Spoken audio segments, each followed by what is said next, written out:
What's up, everybody? It's your girl Barbie J here with the recap and review of Tyler Perry's comedy drama Sisters, Season 9, Episode 9, Return to Sender.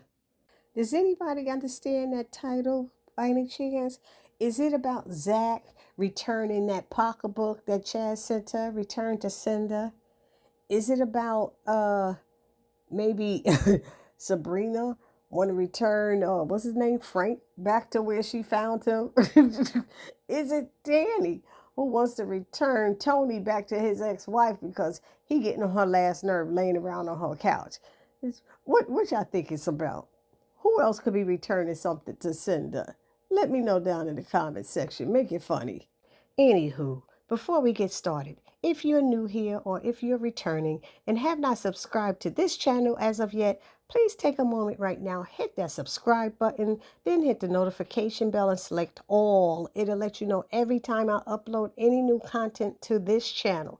Then I ask that you hit that like button, which is the thumbs up button, write a comment and join the conversation. Give us your 2 cents about what's going on. And then share the video because sharing is caring and you want to help this sister's channel grow. Thank you. So this episode starts off with Sabrina and Frank Givens, and he's asleep on her couch. She's dressed ready to go to work and she's trying to get him up and out of her apartment. She calls Maurice for help, telling her he's the one who got her into this. I was like, no, girlfriend, you got yourself into this because Paige told you don't be bringing no strangers home with you, but you didn't listen. So next thing you know, you see the guy, he gets up, but now he's eating a bowl of cereal. I'm like, what? He's in her kitchen pouring cereal and milk? I just don't see Sabrina with that in her kitchen, but okay, say she does.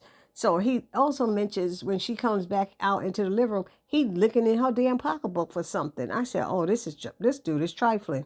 So he's talking about making up for last night, and she's like, nah, homie, you've been honorably discharged.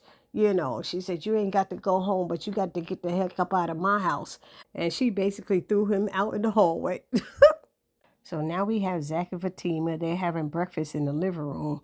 And Zach is acting cool towards her. You know what I mean? And he says to her that everything has been, about him and forever not surviving. And he said, I want to know how you feel about Karen and that situation that happened at the hospital. I never got a chance to find out. And I said, roll it back. These writers don't remember some stuff because Fatima was saying it from the beginning about how bad she feels about what happened to Karen. She was partially blaming herself, saying that maybe she should have took her to a different hospital. Maybe she could have drove faster. All of this stuff was going, and Zach told her that it's not her fault and he doesn't blame her for any of this. Didn't he say that to her? Put it down in the comment section, y'all. That was the day he told her she needed to go to work and he didn't want to be bothered at home. Something like that. Anyway, she tells him she has a lot of feelings about it, but before she could go any further, she gets a phone call from Chaz Duncan, the basketball player, and she do a video call. And Zach is getting upset with what Chaz is saying to Fatima. And Zach feels as if Chaz would be a problem later on. Fatima's like, I can handle it. Don't worry. I know how to set boundaries. So she asks Zach to try to have a good day, and she kisses him goodbye. And he's sitting there all pissed, acting like he know nothing about this basketball play, but he wouldn't listen to her the night before when she was trying to tell him about it. He busy being sneaky about getting that freaking midwife showing up at the house. Anywho, next we have Karen and Andy. She's telling Karen all about Dr. Cruz and how he's been putting his patients of color at risk. And she tells Karen that she's going to, get justice for her. But Karen's saying she don't know about that because it only reminds her of the worst day of her life, and it won't bring baby forever back. And this is something that she can't handle right now. But take note that Karen said she can't handle it right now. So maybe down the line, she will be ready or strong enough to handle that. So now we have Danny and Tony. He's still chilling on her couch while she's packing her lunch for work. She wants him to plan something productive to do for the day. She doesn't want him to get too comfortable laying around doing nothing every day because her black behind ain't having it. She let him know. And then she leaves without kissing him. I said at least this time he had on a pair of slacks and wasn't in no pajamas laying around. Anywho, Now we got Andy. She gets into work and sees a beautiful arrangement of flowers on her desk, and she assumes they're from Dr. Vaughn. And so she calls him, but they're not from him. So Andy's embarrassed and she apologizes for the mix up. And then they both apologize for their reactions the night before. And he says, he wants to help her. He just needs time to figure out how. And that he's not upset for her being passionate about, something. He can't hold that against her. So they end the call on a good note, mentioning plans to probably move forward again with another like possible date, I guess. So then he goes to see his next patient, and guess who it is? None other than Miss Karen Mott. Meanwhile, Andy reads the card on the flowers and realizes they're for Miss Fatima Wilson. And when she goes in her office, she sees all these flowers and bouquets and stuff. And Fatima has to, explain what's going on. Like there was a competition going between the guys, and I guess they were all sending her gifts and stuff. And she's like, because Andy thought they was from Zach, but they're not from Zach. And she's saying, this is going to draw attention from the partners. And Fatima's like, I promise I'm going to get rid of it soon. It's like, why you got to do it soon? Just get it done now. Stop wasting time. You're going to give the partners a chance to see it. And then she makes that face like, I hate that face that they have her making when she doesn't know how to answer a question. So Andy lets her know, you can't be making these decisions without informing me about it. What if something happens? Then I can't have your back because I didn't know about it. And I said, she is exactly right. And Fatima should know better. That's why I don't understand how these writers got Fatima acting this way, because Fatima wouldn't have never done that before. And so that's when Hayden walks by and hears it and said, oh, don't worry, I got her back. Fatima didn't tell you that she's working with me? And Fatima just looks at him like he crazy. Meanwhile, at the bank, Paige and Sabrina walk in with dark shades on, like they hung over from the night before. And Maurice is like, okay, I understand why Sabrina coming in like this, but what happened with you, Paige? And that's when Paige spills the tea and says that she met some guy and that he's a brother, and that now she understands about the black people, and and the men.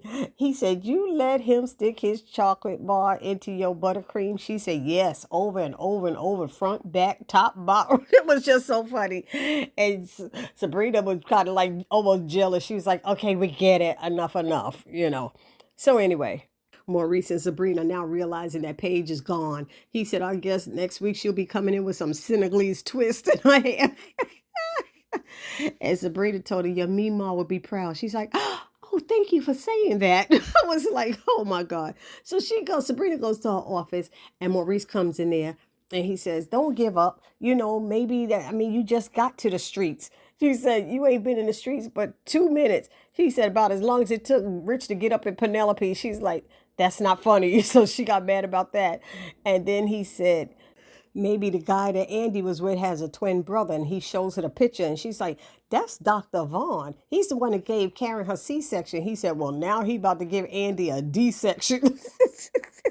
So then he sends Sabrina an invite to a dating app called Elite Company. It's supposed to be very elite bachelors on this site and stuff. So Maurice is going to try to help Sabrina set up her profile and pick good pictures that will attract a man to want to date her, because the stuff that she was pointing out, he was not agreeing with at all. Then we had the scene at the airport where Danny realizes she's hungry and she's forgot her lunch at home. So she's trying to call Tony and he got her going straight to voicemail and she's pissed about it, And then Leonard comes by. I don't know why they have Leonard come by. He basically is harassing Danny, if you ask me. And they need to have Danny go up to HR and report him because he's obviously not learning from his past mistakes. Now back to Karen Mott and Dr. Vaughn, and they're having a nice conversation, and he's letting her know she went through a very traumatic situation and that, it's normal for her to feel the way she does, and he was asking her, really, how do you feel? But she didn't want to say anything. She said she didn't want them to put her in a straitjacket and take her child away. And he laughed. He said, they're not going to do that. She said, I was half joking, but she said, I don't want to say anything that will cause a problem. And he let her know that a lot of pregnant women who maybe not even lost a child, go through this. It some do, some don't with a regular delivery. So he did say, he gave her a pamphlet about the depression and different support groups and people she could talk to if she doesn't want to talk to her family and friends and may not feel comfortable and not, so he was being very helpful. And she was like, what if it doesn't work? What if I want to just go and keep walking? And he said, then do it. He said it could help to get a change of scenery. And that's what he said there. So he told her he's there for her if she ever needs help or needs somebody to talk to. And she appreciated that. But she had said she didn't plan on ever coming back to that hospital. She only came back there to thank him for what he did for her. So he leaves out, and then Karen gets a call from Pam just to see how she's doing and saying, aren't you going to call and ask me about how the shop is doing? She said, you used to micromanage me all the time. Now I don't hear from you. So they had a brief conversation, and that was that. Now back to the law firm where Hayden's being annoying, and Andy's like, Hayden, can you give us the room alone, please? And he's like, fine, because he's talking about all the flowers that Fatima have. Andy, with all the men she gonna went through, she ain't never get a bunch of flowers like this or something like that. And he was trying to stir up trouble. So he walked away, and Andy's like, Hayden, Fatima? And she's like, oh, well, you were busy. And I was like, I'm sick of her saying that, because even if Andy was busy, you could have put her in emails. You could have left her notes or messages or something. You're supposed to be a freaking professional. You told those basketball players you couldn't do stuff. You had to run it through Andy first. And you didn't. Stop making excuses that Andy was busy when you're failing to do what you're supposed to do. I'm sorry, y'all, but I used to take Fatima aside, but I don't know how they got her walking or moving these days. But she is moving all sideways, and I'm sorry, but I feel like she's lying. That's how I feel about it.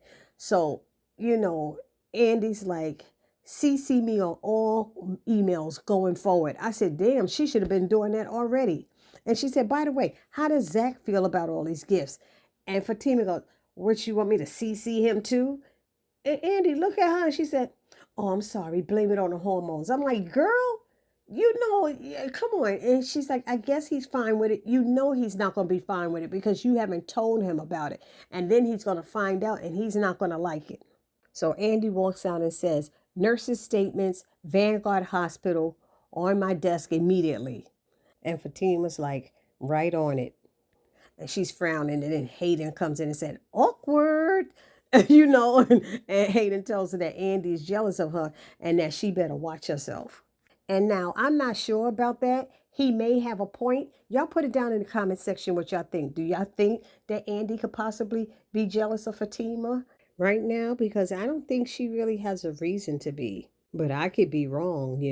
So Hayden decides to take a bottle of wine or something out of Fatima's office saying, I'm going to take this as a form of payment for my information and advice to you. And she's like, take whatever you want. And he's like, what, you not going to fight me for it? He said, what, you pregnant or something? And she looks at him and he looks at her and say, oh, ish. And then it went to commercial. So now we see Zach chilling at home. The doorbell rings. He gets to the door. There's a big old box there, but no delivery person. So he brings the box in the house. He reads the card, and it's from Chaz, and he's saying some kind of stuff that's about Fatima. And he says, see, this is the ish I'm talking about. And so he opens the box to see what Chaz sent, and it was this little K. Richards purse. And Zach is like, how the heck would he know that she wants this? And I was like, Fatima be doing too much talking to these basketball players or something, because how would he know? And how in the world did Chaz get her home address? He's being mad disrespectful right now, if you ask me, because you know that she's home with her fiance. So why would you send some mess to the house? That ain't cool at all. So then Fatima calls with this opportunity for Zach. Said Chaz is looking to do an investment in some real estate or something like that. And she gave Zach's name. And Zach's like, you know what? Yeah, set up that appointment. Set it up. I can't wait to meet him or something. And she said, I knew you'd be happy about this. And he's like, bye, Lawyer Bay. And she's like, oh, Lawyer Bay, I love the way that sounds. Zach is so pissed right now. He can't wait to meet up with this Chaz Duncan so he could put him in check about disrespecting him. But honestly, I think Zach is still mad about what he heard Fatima say about baby forever. So anything Fatima do is going to be a problem. Anything that goes on, the attention she's getting and all that, it's going to always be a problem. And so the episode ends with Danny coming home to get her lunch, and Tony's playing video games, and he got these headphones on, and she snatches them off his head, and she finds out that he ate her lunch thinking that it was for him. She said, you cannot possibly think I'm that good of a girlfriend that I would get up extra early and say, wait a minute, let me leave lunch for this lazy nigga who's sitting home, with nothing but time on his man. I was like, oh my gosh, she was so pissed. And then all of a sudden she heard a toilet flush. He said, oh my God, you do have a biatch up in here. You got somebody up in here. And he's like, no, it's not what you think. It's not what you think. She picks up a knife like she gonna stab whoever comes out that bathroom. He's like, Danny, you got it wrong. It's not what you think. And when the door opens, it's her cousin. Talking about he blew up that bathroom and don't tell Danny. And when he turns around, Danny is standing right there. She done threw the knife because she's pissed that he's there. And he's like, what's up, cuz? But I was thinking, how did he get into the house? Why would Tony let somebody in the house? How do you know that's Danny's cousin or not? This making no sense. So I can't wait to see next week's episode to find out what went down. So anyway, that's the way this episode ended. Y'all let me know what y'all thought about it down in the comment section, and I will see you all in the next video. Please do not forget to subscribe, like, comment, and share. It's your girl, Barbie J, saying peace.